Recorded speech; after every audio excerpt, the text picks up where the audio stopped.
Anheuser-Busch has long touted itself as the king of beers, and you could say they're back on top. The company is claiming bragging rights in the beer business as its popular Michelob Ultra is now #1 in sales in America. Your beer should mean relaxation, not hidden risks, but some bottles hide glass, fragments, farm chemicals, or quality so inconsistent you're gambling every time you crack one open. The scary part, these aren't no-name brands. They're the ones you see everywhere, stacked in every store, marketed as premium or craft.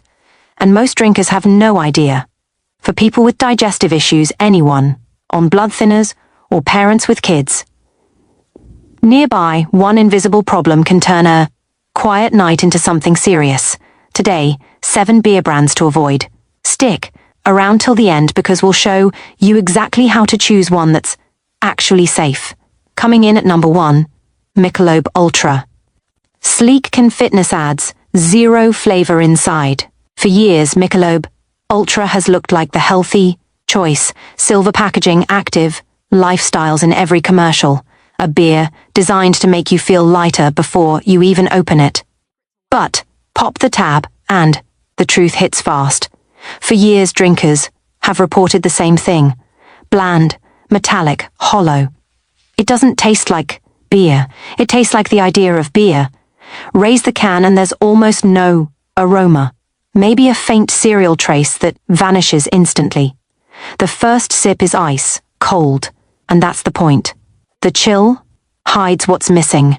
Once it warms even slightly, the truth shows up.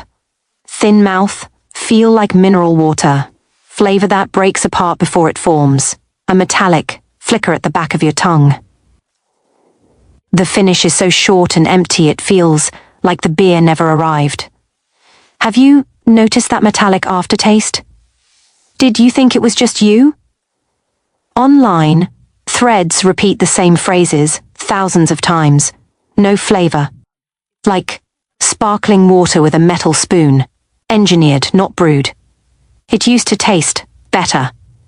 Meanwhile, real low calorie. Beers manage to keep grain warmth and hop character. They have aroma. They have body. They don't disappear on contact. Here's the trade-off Michelob won't tell you. To hit calorie targets, they stripped out everything that makes beer. Over-filtration removes aroma, compounds. Industrial speed flattens the rest. Clean became code for empty. Picture a guy grabbing his usual Ultra after work, cracks it open. First sip, nothing. Second sip, still nothing. By the third, he pauses, stares at the can, shakes it like the flavor might be hiding, takes another drink, metallic. Edge again. He mutters, "What happened to you?" and puts it back in the fridge, half full. Sound familiar? The company's response, keep running those fitness ads, keep pushing the lifestyle. Never address why longtime drinkers are walking away. A beer built on health, claims should honor taste, not erase it. Drop a comment with the beer you're drinking right now. Let's see how many show up on this list. Have you ever quit an Ultra halfway through because it wasn't worth finishing? If bland, metallic beer wasn't bad enough, wait until you see what temperature gimmicks are hiding. 2. Coors Light. The 70% cover-up hiding in plain sight. Let's talk about what Coors Light actually discovered in their own labs and why they'll never tell you about it. Taste. Studies show beer served below 35 Fahrenheit masks up to 70% of off flavors that become obvious at 45 degrees Fahrenheit. Read that again. 70%. That means when you crack open an ice-cold Coors Light, 7 out of 10 flavor defects disappear under the chill. Coors knows this. They've built their entire brand around IT. When your marketing campaign is the mountains turn blue when it's cold enough, you're not celebrating quality. You're covering up what happens when the beer isn't cold anymore. The blue mountains aren't a feature. They're a warning label that says, drink this before you taste what's really inside. For years, customer complaints have followed the same pattern. It tastes fine when it's freezing, but once it warms up even slightly, it gets metallic and sour. That's not random. That's the 70% mask falling off. Here's what actually changed at Coors. Large-scale, aluminum suppliers don't produce perfect can linings every time. Some batches react differently under pressure, leaching metallic residue into the beer. When those cans spread nationwide, defects become inconsistent across regions. One 6-pack tastes fine, the next tastes like battery acid. And because Coors overfilters to hit that world's most refreshing image, there's barely any malt character left to hide the flaws. The beer is so stripped down that the moment it rises above ice cold, every defect, metallic notes, liner, residue, uneven filtration shows up immediately. Do this test yourself. Buy a Coors Light, pour half into a glass, and let it sit for 10 minutes while you drink the other half straight from the ice-cold can. The difference will shock you. The cold one tastes like water. The warm one tastes like something went wrong in production. That's not beer. That's temperature-dependent quality control. The economics explain everything. When you're producing hundreds of millions of cans and your entire value proposition is coldness, speed matters more than flavor. Brewing cycles tighten, filtration gets pushed harder. Small defects that used to get caught, they slip through because nobody's optimizing for taste. They're optimizing for the moment. The mountains turn blue. Coors response. Launch new, frost-activated packaging. Run more commercials with icy mountains. Double down on the cold. Never ever address why. The beer that built a reputation on company. Insistency now changes flavor. The key moment it warms past freezing. The mountains still turn blue. But what's inside has been engineered to hide behind temperature for years. Your fix? Pour it into a glass and let it sit for 5 minutes before drinking. If it tastes worse warm, that's your answer. Real beer improves as it opens up. Coors Light collapses. Would you still buy it if you had to drink it at 50 degrees Fahrenheit like every other beer in history? Next up, a green bottle hiding a problem. American drinkers taste every time, but European drinkers never do. 3. Heineken, European prestige versus American reality. Open a Heineken in Amsterdam and then open one in Ohio. They don't taste the same, and that's not your imagination. It's two different products wearing the same label. For years, American drinkers have complained about sulfur-like skunky batches, the kind of sharp, rubbery smell that hits you the second the cap comes off. Meanwhile, Europeans describe the same brand as clean, malty, and balanced. So what's the difference? Start with the bottle. That iconic green glass looks premium, but it's terrible at protecting beer. UV light passes straight through and breaks down hop compounds into the exact chemical that creates skunk spray. Brown bottles block UV. Cans block everything. Green bottles, they're basically transparent to the wavelengths that ruin beer. Now at America's distribution problem, Heineken's US supply relies on multiple contract breweries spread across regions, each with different equipment, water profiles, and freshness windows. A beer brewed in one state can taste noticeably different from one brewed 2 states over. And because retail shelves are drenched in fluorescent light from every angle, even properly brewed batches degrade before they reach your fridge. For people with sensitive stomachs or digestive issues, light-damaged beer isn't just unpleasant. It can trigger nausea, bloating, and sharp stomach pain. Those degraded hop compounds that create the skunky smell also irritate the gut lining. If you've ever felt queasy after a Heineken but couldn't figure out why, that's likely the cause. The result? Inconsistency at scale. Some 6-packs taste fine, others taste like they sat under a heat lamp for weeks. Reddit threads are filled with people asking the same thing. Why does Heineken taste better in Europe? Because in Europe, it's brewed closer to where it's sold, stored better, and moved faster. Here's the part Heineken won't say out loud. They know the green bottle is a problem. They've known for decades. But they won't change it because the bottle is the brand, the shape, the color, the red star. That's what people recognize. So they keep using packaging that sabotages their own product, then rely on cold temperatures and fast turnover to hide the damage. And when turnover isn't fast, when a case sits in a warehouse or on a brightly lit shelf for a few extra weeks, that's when American drinkers crack open a bottle and wonder why it smells like a wet rubber tire. The company's response: keep selling the European image while delivering an American reality. Keep the green bottle, keep the prestige marketing. Never admit that what you're drinking in the US is a compromised version of what the brand actually tastes like. Premium bottle. Budget protection. Have you ever noticed Heineken tastes better on vacation than it does at home? Now you know why. Your fix. Choose brown or amber bottles over green. Check pack dates. Fresher is safer. Store beer in a cool, dark place, never near windows or under lights.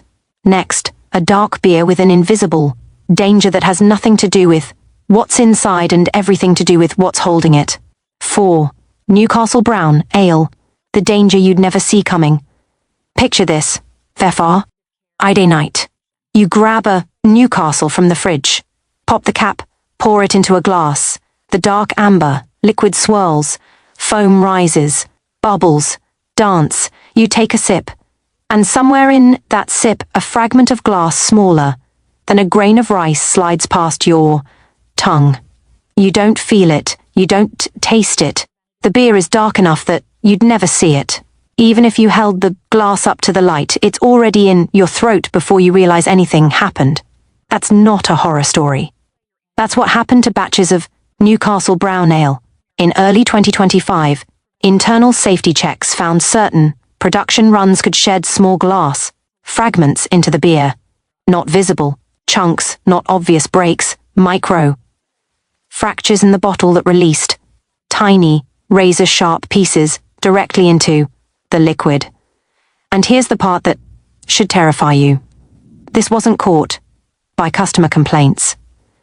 It was found during a routine factory inspection, which means if they hadn't been looking, those bottles would have kept moving into stores, into homes, into glasses, into throats. For anyone on blood, thinners, warfarin, aspirin, Plavix, a glass fragment cutting your throat or stomach lining can turn catastrophic. Your blood won't clot. What should be a minor scratch becomes internal bleeding. For parents drinking near kids, one shattered bottle on the counter spreads, invisible shards across every surface, small hands touch. The recall notice went out. Batch codes were listed. Consumers were told to check and return matching bottles. But here's the question nobody wants to ask. How many people actually check batch codes? How many drinkers saw the recall notice before they finished the six-pack? One buyer in the recall region said he'd already gone through 3 bottles before a friend sent him the alert. He checked the remaining ones under bright light, poured them slowly, inspected. Every drop, didn't see anything, but the thought never left him. The flaw was invisible, and that made it real. This wasn't a brewing failure. The beer itself was fine. The problem was the container, the one part we never question because we assume it's always safe. Newcastle's recall was limited. The issue was corrected, but the lesson stands. Sometimes the danger isn't what's inside the bottle, it's the bottle itself. The beer was fine, the bottle was deadly. Have you ever poured a dark beer and wondered what you couldn't see? If this is already making you rethink what's in your fridge, hit subscribe and turn on notifications. We expose what's really in your glass every week so you never drink blind again. Up next, a craft brand that built its reputation on care until scale forced a call that shook that image to the core. Cinco Sierra Nevada. Craft standards betrayed by scale. Sierra Nevada has always been untouchable. Copper kettles, slow brewing controlled, fermentation, the kind of brewery people point to when they want proof that real beer still exists. So, how does a brand known for discipline end up recalling bottles across 36 states for glass risks? In January 2017, Sierra Nevada issued a recall for select 12 ounces bottles from its Mills River, North Carolina facility. Internal checks showed certain batches could shed small pieces of glass, not a single plant fluke, not a small regional issue. 36 states. This is where the craft beer myth cracks. We imagine small batches, careful hands, brewers who taste every run. And maybe that was true once, but Sierra Nevada isn't small anymore. It's a national operation fighting for shelf space against corporate giants. And when a craft brand scales to meet national demand, the pressure doesn't just hit the brewery, it hits every supplier in the chain. Glass plants that used to run steady cycles now push kills hotter and longer to keep pace. Machi. Nests that once tolerated short pauses lose those breaks as orders stack. A minor defect, a thin seam, a stressed ridge, a weak bottle, heel, can slip through when production speeds up and inspection windows shrink. Then those bottles travel across states, rattle through trucks, and reach filling lines operating under their own time. Pressure. Cold beer meets warm glass. Pressure shifts, weak points flex. And even the best quality control teams strain when the clock tightens. 4. Seniors with brittle bones or anyone recovering from surgery, a glass fragment isn't just painful. It can mean another trip to the ER, another round of scans, another delay in healing. 4. Families with young kids, one shard on. The kitchen floor becomes a hazard that lingers for days no matter how carefully you sweep. This wasn't carelessness, it was the invisible cost of scale. Sierra Nevada's QC is stronger than most, but even strong systems buckle when volume demands speed, and suppliers face the same deadlines the brewery does. As food safety expert Dr. Benjamin Chapman puts it, in any high-volume beverage chain, 1 weak supplier can undo 10 strong steps. The recall went out. The issue was corrected. But the image of craft certainty shakier than it looks. Here's the truth. No brewery, not even the careful ones, is immune when national presence requires speed over everything else. Quality isn't a single decision, it's a chain of hundreds and every link has to hold. Did you think craft beer was immune to these problems? It's not. Next up, a brand that carried 20 years of trust until one supplier mistake undid all of it in a single recall. 6. Samuel Adams. 20 years of trust, one supplier mistake. I drank Sam Adams for 20 years because I trusted it. Now I don't know what's inside the bottle anymore. That's not anger. That's not outrage. That's the quiet sinking feeling of realizing the beer you counted on may not have been as steady as you believed. For decades, Samuel Adams earned trust the honest way. Before craft beer became trendy, before supermarkets overflowed with new labels, this was the brand people reached for when they wanted something better than basic lager. It promised clean recipes. It promised consistency. It felt dependable. Many drinkers made it their default. The beer for family, gatherings, long weekends, backyard, breaks after mowing the lawn. It wasn't flashy. It wasn't exotic. It simply felt reliable. Then the company announced a recall tied to a defective glass supplier. The issue wasn't the brewing, not the hops, yeast, or grain. It was the bottle. Certain 12 ounces bottles were found to have micro defects that could break off under pressure, sending small pieces into the drink without warning. And just like that, the image of the trustworthy all-American craft pioneer went from reassuring to uncertain. For long-time buyers, the emotional impact ran deeper than the technical flaw. A defect in the liquid is one thing. People can accept a bad batch, but a defect in the container, that's a different violation. It raises questions about how long the problem existed, how many bottles moved through shelves, unnoticed, and whether small signs were brushed aside for years. Picture one of those drinkers. Middle-aged guy home, after a long shift, opens the fridge, grabs the same Sam Adams he's bought for 2 decades, doesn't think twice, pours it into a glass, sits in his worn-out chair, lets the familiar taste settle in. But a few minutes later, tightness spreads across his stomach, a feeling he's noticed on and off for months, but never examined. Maybe stress, maybe age, maybe he drank too fast. He never once thought the bottle itself could be part of the problem. Only after hearing about the recall does everything replay in his mind with new wig. HT.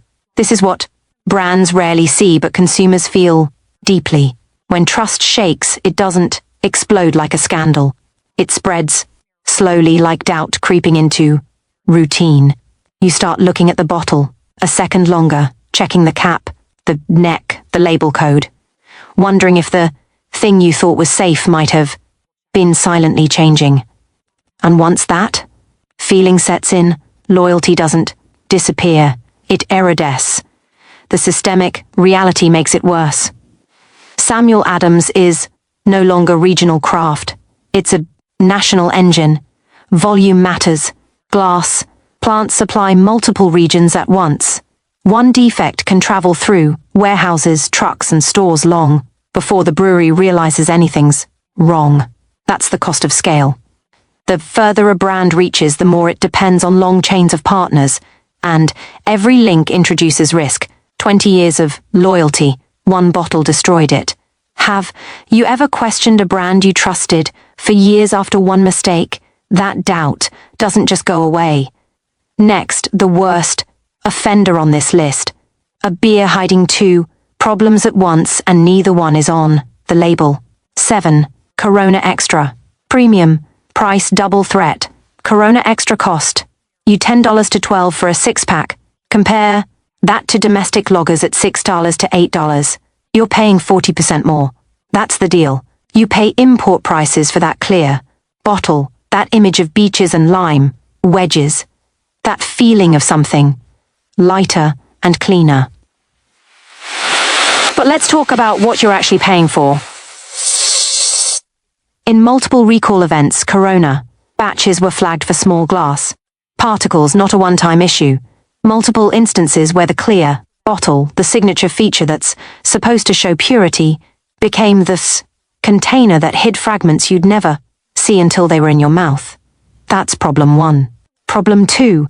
Independent consumer testing found trace levels of glyphosate in sampled batches.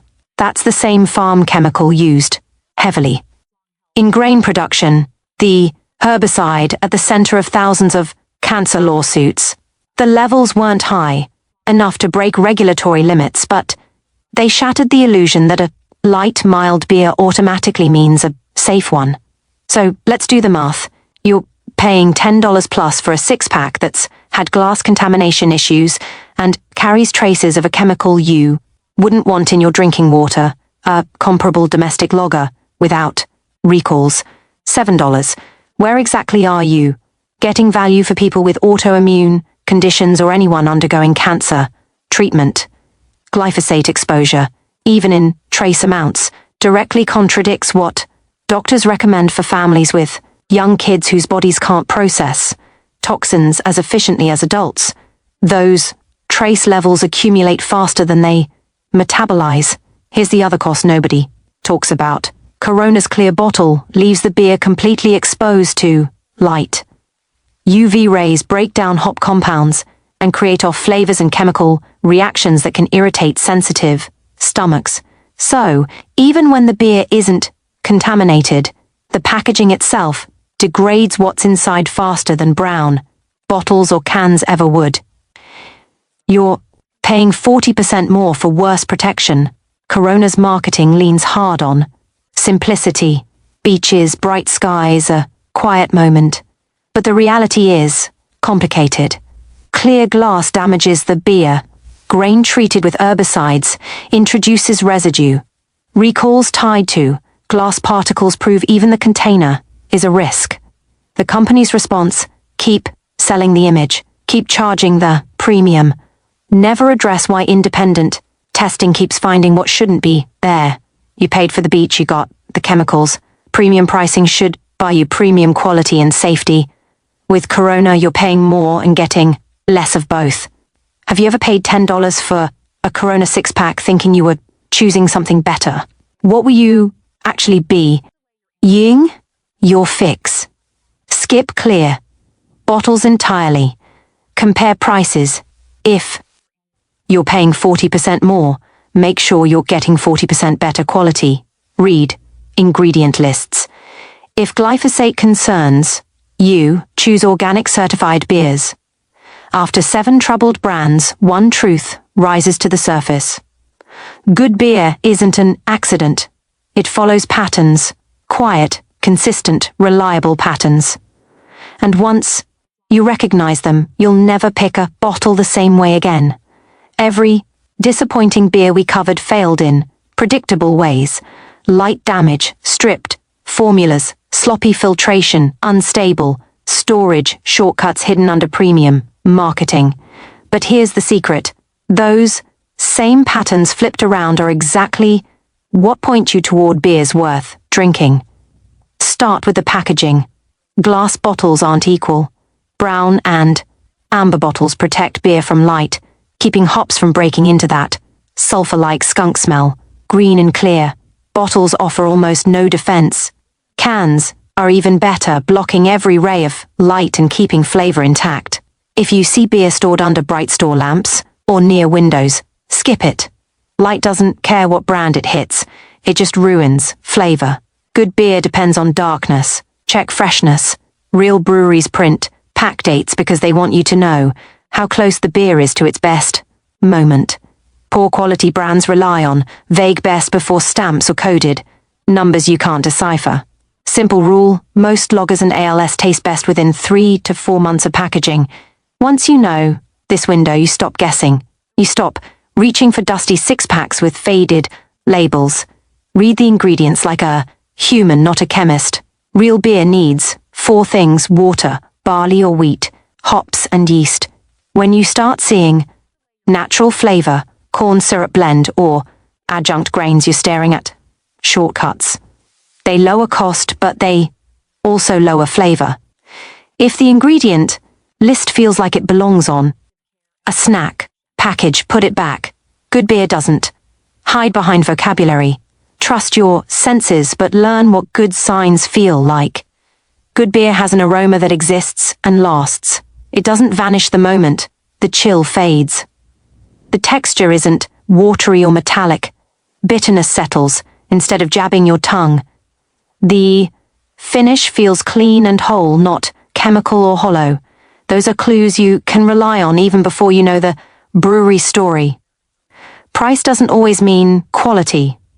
We saw this with Corona. Premium import pricing for glass, contamination and chemical residue.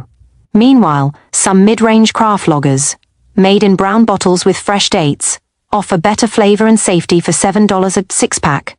Pay attention to what you're actually buying, not just what the marketing promises.